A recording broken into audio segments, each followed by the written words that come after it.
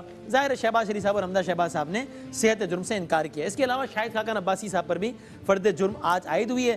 قومی خزانے کو 138 ملین سے زائد کا نقصان پہنچانے کا الزام ہے ان پر۔ اب ذرا کوئکلی اس پہ تو کامنٹ کر دیں علی محمد خان صاحب۔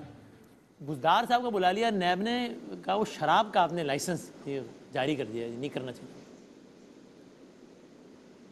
جی اس پہ میں سن رہا تھا موقف چوہان صاحب کا، اور انہوں نے بالکل جو پنجاب گورنمنٹ کا صحیح موقف پیش کیا ہے کہ بیسیکلی اختیار ڈی جی جس طرح آپ نے بھی فرمایا ڈی جی ایکسائز کا ہے، لیکن اگر نیب نے عثمان صاحب کو بلایا ہے تو عثمان صاحب بزدار صاحب تشریف لائیں گے، اور جو ان کے سوالات ہوں ان کا جواب وہ دیں گے، جس طرح اور لوگ آ رہے ہیں وہ بھی تشریف لائیں گے، اور جو بھی ان کے لیگل جواب ہیں، جو سوالات ہیں، ظاہر ہے بھی accompanied by his legal team, لیکن وہ خود تشریف لائیں گے، جواب دیں گے۔ ٹھیک ہے، تو دیکھیں طارق صاحب، ایک تو ہے کہ حکومت اس پہ کسی قسم کے تحفظات کا اظہار نہیں کر رہی۔ چوہان صاحب نے آج یہ بھی کہا جناب ہم نہیں کہیں گے اپنے مخالفین کی طرح کہ ہمیں بلایا تو جمہوریت خطرے میں پڑ گئی۔ ایک تو اس پہ اگر آپ کامنٹ کرنا چاہیں تو ساتھ میں یہ بتائیں مریم صاحبہ کو طلب کیا ہے، اس پہ کیا کہیے گا؟ 12 اگست کو بلایا جی، 11 اگست کو۔ دیکھیے ہم نے کبھی بھی یہ نہیں کہا کہ ہمیں اگر بلایا تو جمہوریت خطرے میں پڑ گئی ہے۔ ہم نے یہ کہا ہے کہ اپوزیشن کے خلاف احتساب کے نام پہ انتقامی کارروائی ہو رہی ہے۔ یہ نیریٹو رہا ہے پچھلے 2 سال سے اپوزیشن کا، اور اس سے پہلے آنریبل جو کورٹس ہیں، ہائی کورٹس، سپریم کورٹس، ان کے جو ججز ہیں ان کے ریمارکس آیا کرتے تھے۔ اب جو ہیں وہ سپریم کورٹ آف پاکستان کا جو حالیہ فیصلہ ہوا ہے اس نے اپوزیشن کے موقف کی تائید کی ہے، اور وہ موقف یہی تھا کہ آپ اگر ان لوگوں کے خلاف کارروائی کریں جن کے خلاف واقعی ثبوت موجود ہیں، اور میں بالکل اعلانیہ طور پہ یہ بات کہہ رہا ہوں کیا کہ اگر کسی نے جینوئنلی پاکستان کی گورنمنٹ کا کوئی پیسہ چرایا ہے، کرپشن کی ہے، اسے بالکل سر عام سزا دی جانی چاہیے۔ کوئی نہ اسے ڈیفینڈ کرے گا، میں حلفاً یہ بات کہہ رہا ہوں، میں بالکل قطعی طور پہ اس کے لیے تیار نہیں ہوں کہ ہم کسی ایسے بندے کو ڈیفینڈ کریں جس نے جینوئنلی پاکستان کی کرپشن کی ہے، پیسہ چرایا ہے۔ لیکن اب نیب کے الزامات لگتے ہیں لوگوں پہ۔ ابھی آپ نے جسٹس باقر صاحب کی بات کی، نوٹس آیا نہیں ہے، میڈیا پہ پہلے پہنچ گیا۔ اب یہ کیسی بات ہے؟ ان باتوں کے اوپر اعتراض نہیں ہوگا تو کیا ہوگا؟ یعنی نیب کا کام اگر یہ ہے کہ لوگوں کو جناب آپ میڈیا پہ خبر پہلے جائے اور نوٹس گھر پہ بعد میں پہنچے، تو یہ تو عجیب بات ہے نا۔ ان چیزوں کے اوپر اعتراض ہے، انہی چیزوں کے اوپر فیصلے آ رہے ہیں، انہی چیزوں کے اوپر عدالتوں کے ریمارکس آ رہے ہیں۔ اس پہ میں علی محمد خان صاحب کو بھی کامنٹ لے لوں کوئکلی، بنائے جائیں کہ انصاف وہ جو ابو بورڈ ہو، جو نظر آئے۔ انصاف وہ ہوتا ہے جو نظر آئے، انصاف وہ نہیں ہوتا جس کے دعوے کیے جائیں۔ صحیح ہے، ہم قطعی طور پہ یہ نہیں کہتے کہ کوئی بھی کرپٹ آدمی اس کو اس کی جان بخشی ہونی چاہیے، وہ بچے۔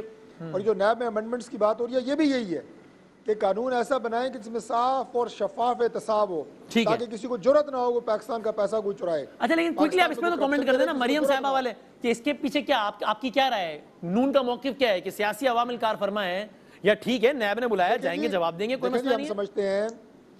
ہم سمجھتے ہیں کہ یہ بھی سیاسی انتقام کی ایک علامت ہے۔ مریم صاحبہ کبھی کسی پبلک آفس اس پوزیشن پہ نہیں رہی، پبلک آفس ہولڈ نہیں کیا انہوں نے، اور وہ جو پراپرٹیز کی اور وہ ساری بات ہے، انہوں نے اپنی ذاتی کوئی ایسی پراپرٹی نہیں ہے جو انہوں نے اپنی اس طرح خریدی ہے۔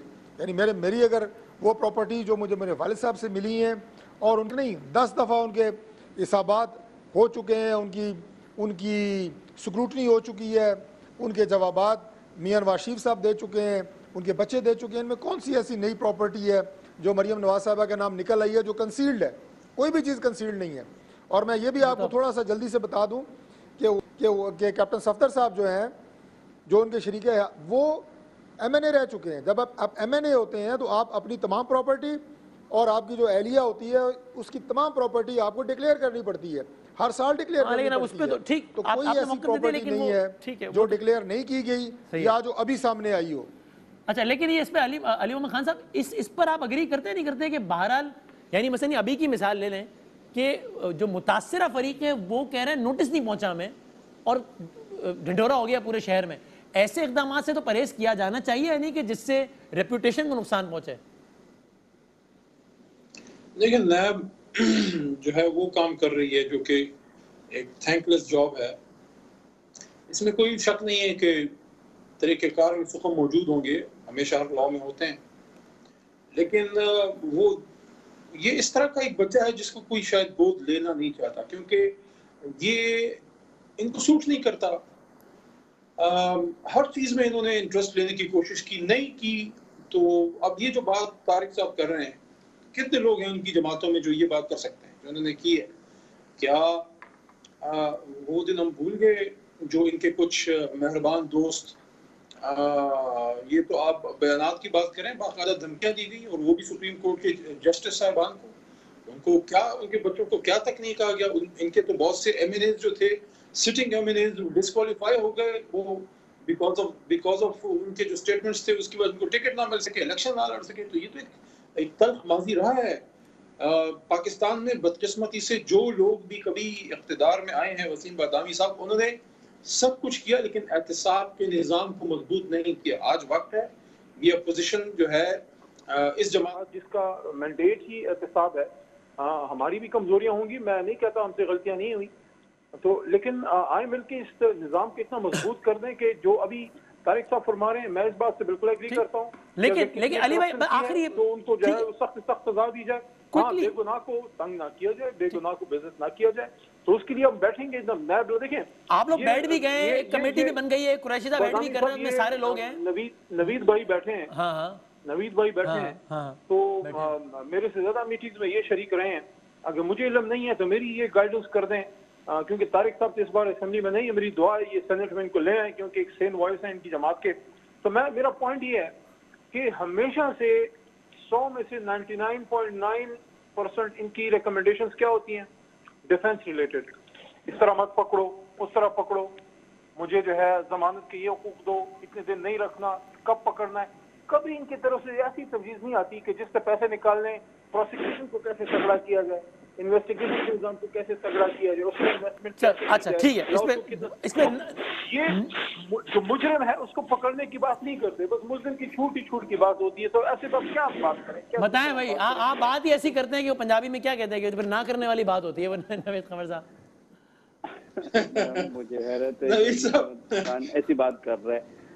دیکھیے، پہلی چیز تو یہ ہے کہ ہاں، پاکستان کے کسی بھی شخص کی، چاہے وہ سیاستدان ہو، چاہے وہ بزنس مین ہو، چاہے وہ کسی اور شعبے سے تعلق رکھتا ہو، اگر اس کے ہیومن رائٹس کا ایشو ہے تو ہم اٹھائیں گے، اٹھاتے رہیں گے، آخری دن تک اٹھاتے رہیں گے. اگر اس پہ ان کو اعتراض ہے تو ہمیں کوئی پرواہ نہیں، ٹھیک ہے نا. اور دوسری بات یہ کہ اگر احتساب کا مطلب یہ ہے کہ پوری اپوزیشن کو جو ہے جیل میں بند کر دیا جائے، تو ہم جو ہے ایسے بھی ٹائمز لے کے آمریت کے یا پوری پارٹیاں جیلوں میں ہوتی ہیں، تو کوئی بات نہیں، یہ بھی کر کے یہ آزما کے دیکھ لیں. دیکھیں، احتساب انفارچونیٹلی اس ملک میں کبھی بھی نہیں رہا for the sake of ending corruption, ہمیشہ رہا ہے. اب پھر میں وہی آپ نے جسٹس مقبول باقر کی بات کی، the word انہوں نے جو یوز کیا ہے political, it is a tool for political engineering. کیا اگر اس کو ان کو فخر ہے کہ ہاں ہم پولیٹیکل انجینئرنگ کریں گے تو ٹھیک ہے، علی محمد خان بھلے فخر کریں اس بات پہ، مجھے ٹھیک ہے. لیکن نوید بھائی اس سے فائنل آپ یہ کامنٹ کر دیں، کئی لوگوں کا تجزیہ ہے، جس سے میں تو اتفاق کرتا ہوں کہ اس نیب کے لاز کو امینڈ کرنے کے لیے بے شک کمیٹی بن گئی ہے سارا کو، اس سے کچھ زیادہ فروٹفل نکلنا نہیں ہے، اس لیے کہ خان صاحب اس آئیڈیا سے کچھ زیادہ اگری نہیں کرتے. Do you agree with this analysis? Final word. نہیں، دیٹ از ٹرو کہ خان صاحب جو ہیں وہ کہتے ہیں کہ پوری اپوزیشن مجھے ختم کر کے دو، کیونکہ میرا ایک ہی نیریٹو ہے ٹوٹل. یہ جو مراد سعید والی بات ہو رہی ہے اتنی دیر سے، وہ بھی یہی ہے کہ آٹے کی بات کرو، چینی کی بات کرو، فارن پالیسی کی بات کرو، کووڈ کی بات کرو، ان کے پاس جواب ایک ہی ہوتا ہے. So then are you in this particular context are you hopeful کہ اس کمیٹی سے کچھ نکلے گا؟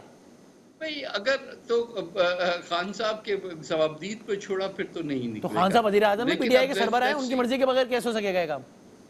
بس اب دیکھتے ہیں. پھر آپ نہ ہی سمجھے میرا خیال ہے. ٹھیک ہے، آپ نے ہوپ کبھی بھی نہیں چھوڑی. اب دیکھتے ہیں ہم. لیکن انفارچونیٹلی لیٹ می ایڈ دس کہ ہمیں جو زیادہ ڈسپوائنٹمنٹ ہوتی ہے وہ یہ ہے کہ آپ کسی کے ساتھ کوئی بھی بل، جب لیجسلیشن میں نے بھی 30 سال کی ہے اسی ہاؤس میں، 32 ایئرس، کہ لیجسلیشن کے لیے آپ ہمیشہ گورنمنٹ اینڈ اپوزیشن بیٹھتی ہے، اپنے ویو پوائنٹس دیتی ہے. ٹھیک ہے. یہ کبھی بھی نہیں ہوتا کہ پھر ایک سائڈ باہر جا کے unless کہ اس کو آئندہ کبھی بھی بیٹھنا نہیں. ہاں صحیح میڈیا سے بات چیت ہے یار دیکھو تو صحیح یہ کیا مانگ رہے ہیں, یہ تو یہ مانگ رہے ہیں, یہ تو سارے چور ہیں, یہ سب چور ہیں. یہ شاہ محمود قریشی نے بھی یہ کہا.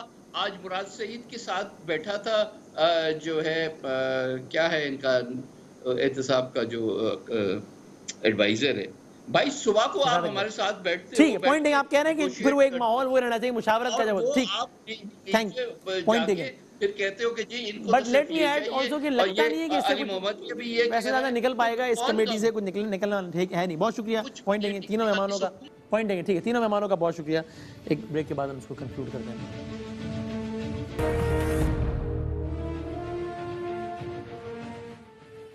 اور جاتے جاتے آج کا دن عالمی امن کے لیے ایک بدترین دن ہے. یہ آج کا دن تھا جب آج سے ٹھیک 75 سال پہلے 6 اگست کو امریکہ نے جاپان کے شہر ہیروشیما پر ایٹم بم گرایا تھا کہ جس کے نتیجے میں ہیروشیما کی کل آبادی اس وقت تقریباً جو 3.5 لاکھ تھی اس میں سے تقریباً آدھی یعنی کہ 1,40,000 مر گئی تھی. اس کے کچھ دنوں بعد ناگاساکی پہ بھی ایٹم بم گرایا گیا تھا. 80,000 لوگ فوری طور پر مر گئے تھے اور بعد میں باقی لوگ بھی اس میں مر گئے. باقی 60,000 لوگ بھی, اور جو زندہ بھی بچ گئے ان کی بھی زندگیاں موت سے کم نہیں تھیں. یہ تھا 75 سال پہلے کا حوال. اور پھر آج سے 2 دن پہلے دنیا کی حالیہ تاریخ کا سب سے بڑا نان ایٹامک بلاسٹ ہوا. یہ آپ نے ایٹامک بلاسٹ کا سنا, اور لبنان میں دنیا کی تاریخ کا سب سے بڑا نان ایٹامک بلاسٹ ہوا جس میں تقریباً 3,500 ٹن امونیم نائٹریٹ کا دھماکہ ہوا, جو کہ اگرچہ کہا جا رہا ہے کہ دہشت گردی کا واقعہ تو نہیں ہے لیکن بہرحال ایک بہت بڑا حادثہ ضرور تھا. یہ جو ایٹامک بلاسٹ ہوا تھا آج سے 75 سال پہلے, انٹینسٹی آپ سمجھیے کہ اس کی تھی 12 سے 15,000 ٹن TNT, اور جو بیروت میں دھماکہ ہوا ہے اس کی انٹینسٹی تھی تقریباً 1,000 سے 1,500 ٹن TNT. یعنی ایٹمی دھماکے کی 10% انٹینسٹی تھی بیروت میں ہونے والے اس دھماکے کی, کہ جس میں اب تک کی اطلاعات کے مطابق کم از کم 135 افراد جاں بحق ہوئے ہیں. ہزاروں لوگ اس میں انجرڈ ہیں. 5,000 سے زیادہ 3 لاکھ سے زیادہ افراد بیروت میں بے گھر ہو رہے ہیں اور بے گھر ہو گئے ہیں. اور لبنان کا جو اناج ہے اس کا 85% وہاں پر متاثر ہوا ہے, کیونکہ جس جگہ پر یہ بلاسٹ ہوا ہے وہاں اس طرز کا سوائل تھا کہ جہاں سے ان کے اناج کا ایک بڑا حصہ نکلتا تھا. اور پھر ظاہر ہے لبنان کی اپنی ایک پوری تاریخ رہی ہے کہ کس طریقے سے وہاں پر وارز بھی ہوتی رہی ہیں اور کس طریقے سے انسانی جانوں کا نقصان ہوتا رہا ہے. تو جاتے جاتے بس یہی بات کہ برتری کے ثبوت کی خاطر خوں بہانا ہی کیا ضروری ہے, گھر کی تاریخ کرنے کو گھر جلانا ہی کیا ضروری ہے. جنگ کے اور بھی تو میدان ہیں, صرف میدان کشت و خوں ہی نہیں. حاصل زندگی خرد بھی ہے, حاصل زندگی جنوں ہی نہیں. اللہ تعالیٰ اس دنیا کو رہنے کے لیے ایک زیادہ پرامن مقام بنائے ہم سب کے لیے انشاءاللہ. اللہ حافظ.